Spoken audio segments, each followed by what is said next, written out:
Antonio Brown has had one of the craziest off-season, training camp, and season. Some have even questioned his mental sanity. He has been trending Twitter for weeks.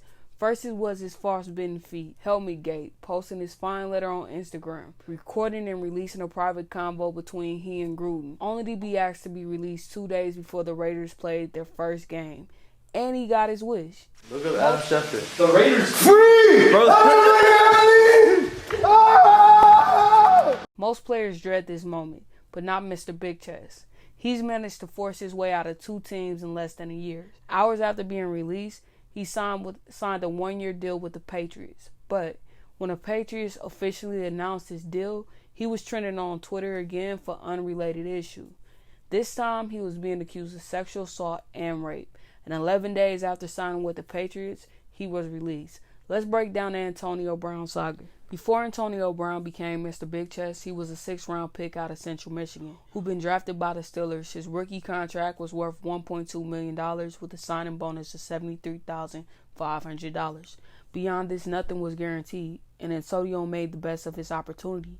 By his second season, he was the Steelers' number 2 receiver behind Mike Wallace. The two made a deadly combo. And when Mike left for free agency, Antonio cashed in by signing a 5-year, $42 million contract extension. And overnight, he became their number 1 receiver. And he didn't disappoint. He raked up the most yards for a receiver in a 4-year span with 481 receptions, 6,315 yards, and 43 TDs. And he earned himself another 5-year contract extension.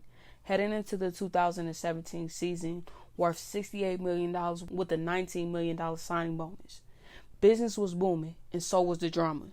AB loves AB, but he also loves social media, which would eventually lead to his downfall. After the Steelers defeated the Chiefs, Mr. Big Chest decided to give the world all access to the Steelers locker room. This clearly violated team and league policy, but it also included the head coach giving a profanity-laced speech concerning their division opponent, the Patriots. However, none of this mattered to Mr. Big Chest. He couldn't stop smiling and admiring himself in the camera. Heck, even a coach's speech wasn't more important than his viewers.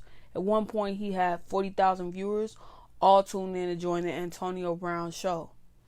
This was an unnecessary distraction to a team that should have been focusing on defeating the Patriots. Instead, the organization spent time addressing the situation and putting out fires. Mike Tomlin apologized to the fans and the Patriots. However, after all of the hype, the Steelers ended up falling to the Patriots 17-36. The next season would have problems of its own. The Steelers running back Le'Veon Bell was sitting out, and the drama started early for AB. AB threatened Jesse Washington, an ESPN reporter on Twitter, stating, "At Jesse Washington, wait till I see you, bro. We gonna see what your jaw like." This was his response to a piece written by Jesse about AB's social media use, and it focused on the real AB.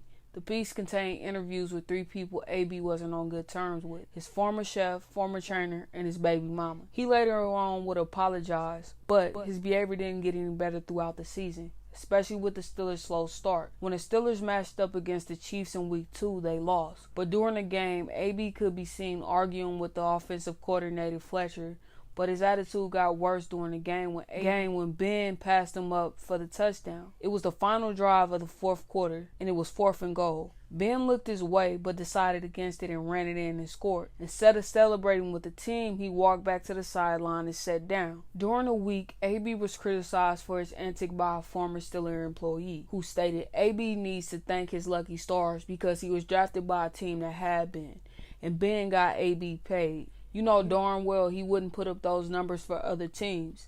AB responded, "Trade me and see." He would later go on to delete this tweet, but it's Twitter. When you put it on the internet, it's stuck there. The Steelers didn't win their first game until Week 3 against the Buccaneers.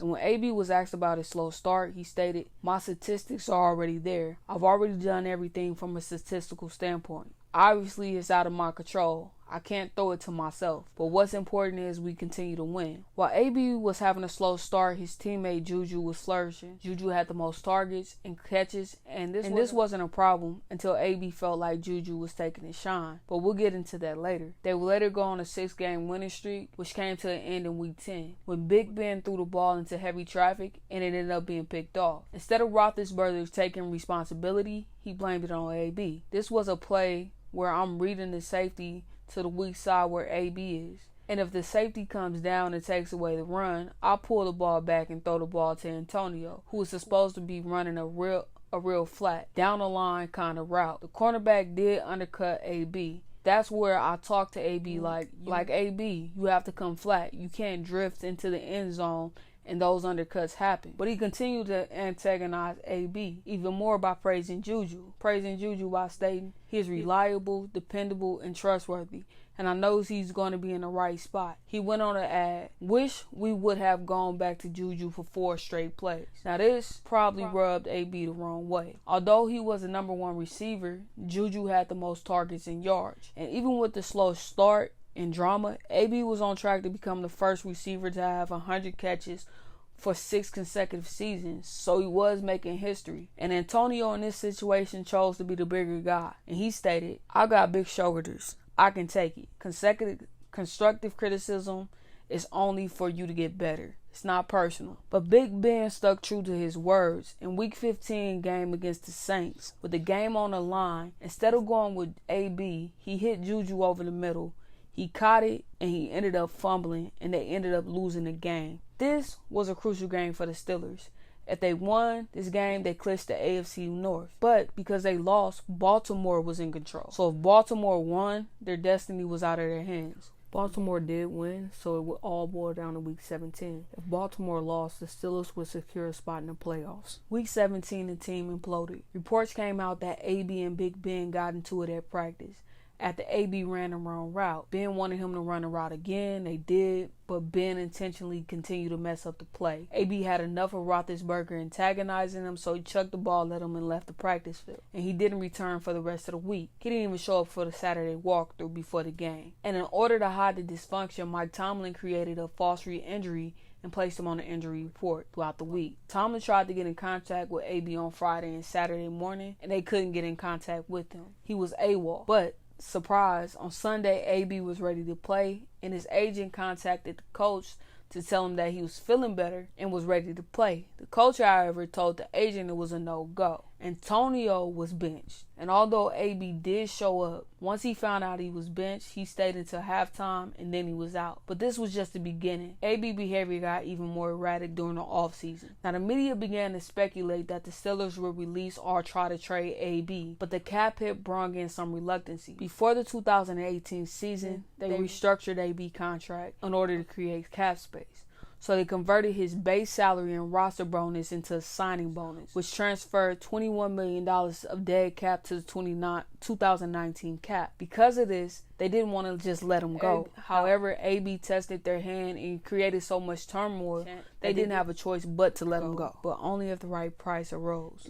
On January 19, 2019, he tweeted, "One thing I understand about this fan base, and that I'll never forget and always appreciate, is your passion. Know that it's all love this way, and I'm forever thankful for Steeler Nation. This is not a goodbye, just a thank you." Now, this was a tweet hinting at his desire to be released from Pittsburgh. However, the Steelers didn't respond. During this time, he liked and retweeted a tweet about Ben Roethlisberger. Pittsburgh Steelers fans be like, get rid of AB. He hits women. But be like, Big Ben is my hero. Wait, didn't he rape 2 college girls? What the F? But Ed Colin Kaepernick still not signed. Right? February 12, 2019, he asked to be traded. Thank you, Steeler Nation, for a big 9 years. Time to move on and forward. New demands. Peace out. The Steelers didn't respond immediately, but they stated that they would meet with him in the future. February 16, 2019, he finally met with Art Rooney II. After the meeting, he would immediately make a post on Twitter. Had a great meeting with Mr. Rooney today. We discussed a lot of things, and we cleared the air on several issues. We both agreed that it was time to move on, but I'll always have appreciation and gratitude towards the Rooney family and that Steelers organization. # call guy, # booming. Although AB was sure that the team was going to release him, reports later came out that Art told AB to keep a low profile and chill with the erratic behavior on social media because they were trying to up his trade value. Most of the league knew that the Steelers and AB wanted to cut ties, and the time frame was short. They had to trade him before March 17 because if they did it after this date, they'd be responsible for his $2.5 million roster bonus. However, AB refused to oblige him. That day, he decided to do a question and answer. AB was asked, "You set out on our last game against the Bengals. If you love the game as much as you say, regardless of your $70 million you made, you shouldn't be able to sit out so easily. Then, for real. AB responded, "After the coach tell the team I quit while nursing some bumps, then invite me to watch the show with some guys thinking I quit, I cannot stand with that. I'm the bad guy. We missed postseason. Think about it." As you can see by his response, he still refused to take responsibility for his actions. He didn't play because he went AWOL. Instead of being rewarded for his rebellious behavior, he got benched, and rightfully so. He felt that he could do whatever he wanted and still play in the game. Baffling, right? What would you tell people that say you only want a new team to get a new contract? AB stated, "Not for the money. It's for the love of the sport. The commitment to win relentless, consistently, passionately. Plus, I made $70 million. It's public record. Not to be cocky, just truth. Time to play for my own team. Team AB84, the family." And Mr. Big Chest was lying.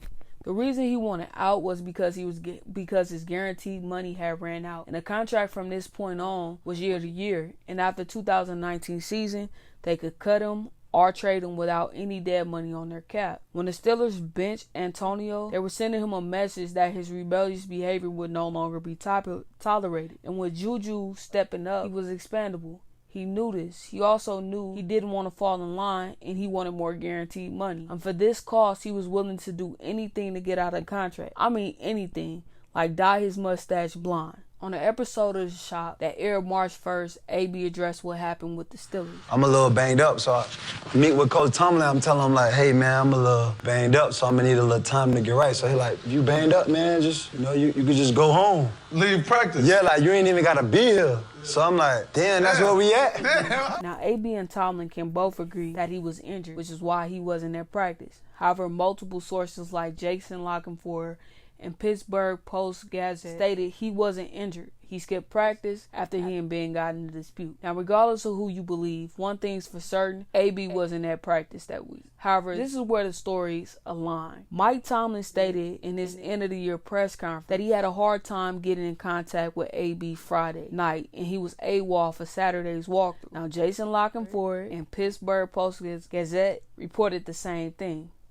AB also addressed Big Ben calling him out. It was a game, he like, damn, AB should have ran a better route. Why would Ben do that? The type of guy he is. He feel like he the owner. Bro, you threw this shit to the D-line, man. How the fuck I'm gonna run that route? You need to give me a better ball. But it's like, I don't have an ego, because like, bro, I'm just trying to win. AB has an ego. It's about him. He doesn't care if the team wins. He cares about stats, his image, and money. What he didn't mention in his clip is, not only did he want to be traded, he also wanted a new deal, because his current deal didn't have any guarantees, and it was essentially year to year, which is why he vetoed the deal that would send him to the Buffalo Bills, because although they were willing to trade for him, they weren't willing to offer him a new contract. However, on March 10th, the Raiders traded a 3rd and a 5th round pick for Antonio Brown. They also gave him a new contract, a $50.1 million deal with a max of $54.1 million, which is almost $12 million more than Steelers' contract, and he had $30.1 million guaranteed. AB got what he wanted, so everything should go back to normal, right? No.